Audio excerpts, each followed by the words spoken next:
On parle beaucoup de confiance en soi. On donne des conseils, des techniques, des exercices et c'est très utile.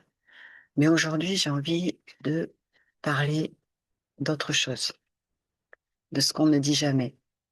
Parce qu'il y a des pensées que beaucoup de personnes ont, mais elles gardent ça pour elles. Alors, pas parce que ce n'est pas important, mais parce que, mais quelquefois, il y a ce sentiment de honte, en fait, parce que elles donnent l'impression de ne pas être à la hauteur ou tout simplement parce que on pense être la seule personne à ressentir ça. Donc, dans les dernières vidéos, les vidéos précédentes, j'ai parlé de choses qu'on ne dit jamais quand on se sent perdu, ensuite dans le couple.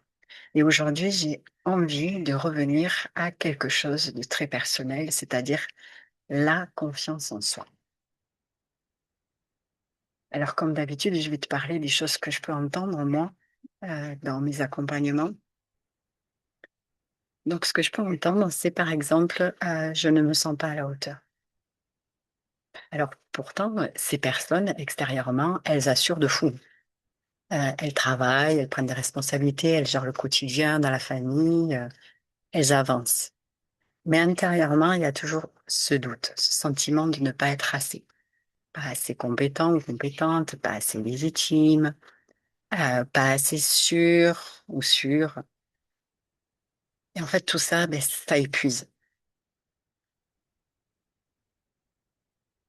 Parce que ça ne se voit pas forcément.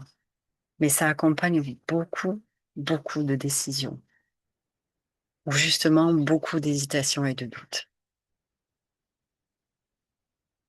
Alors, autre chose qu'on ne dit presque jamais, c'est j'ai peur que les autres découvrent que je ne suis pas aussi sûre ou sûre de moi que j'en ai l'air, que j'en ai l'air. Alors on compense. On fait bien, on fait même très très bien, mais à l'intérieur, il y a cette tension. Comme si à tout moment, quelqu'un pouvait voir derrière ce masque qu'on protège si bien.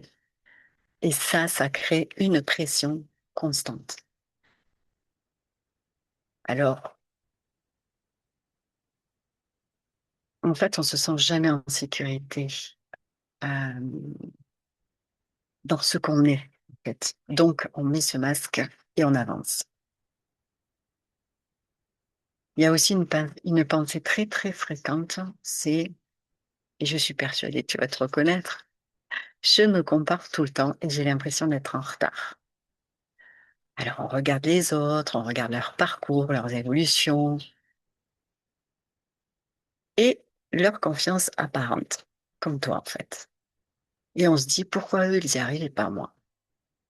Alors qu'en réalité, on compare souvent notre intérieur à l'extérieur des autres. Et c'est cette comparaison qui vient doucement fragiliser l'estime qu'on a de soi. Alors, autre chose qu'on garde pour soi, c'est j'attends d'être prêt ou prête, mais je ne le suis jamais vraiment. Alors, qu'est-ce qui se passe? On repousse, on réfléchit, on analyse, on prépare, mais on n'ose pas vraiment passer à l'action. Alors, pas parce qu'on ne veut pas, mais parce qu'il y a cette peur de ne pas être à la hauteur, de se tromper, de ne pas réussir. Alors, on attend le bon moment. Mais le moment n'arrivera peut-être jamais. Et euh, non seulement il n'arrivera peut-être jamais, mais s'il arrive, il sera peut-être pas comme on l'imagine, en fait. Donc, on reste en retrait et on ne fait pas. Il y a quelque chose encore, alors qui est très simple, mais très vrai finalement. Quand on se dit j'ai envie d'oser, mais quelque chose me bloque. Alors on le sent, il y a cette envie, il y a cet élan, mais aussi cette retenue en fait. Comme si une partie de nous voulait avancer, mais que l'autre partie faisait tout pour rester en sécurité. Et ce tiraillement, il peut être très, très frustrant. Parce qu'on sait qu'on pourrait faire plus, mais on ne comprend pas pourquoi on ne le fait pas? Alors, toutes ces pensées, ce ne sont pas, je vais te dire quelque chose de très important, ce ne sont pas des preuves que tu manques de confiance en toi.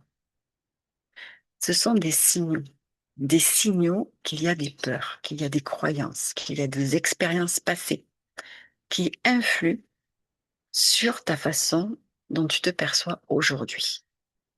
Et le problème, ce n'est pas d'avoir ces pensées, le problème, c'est de croire qu'elles disent la vérité sur qui tu es. La confiance en soi, en fait, ce n'est pas de ne plus douter, c'est apprendre à avancer avec ce doute ou ces doutes.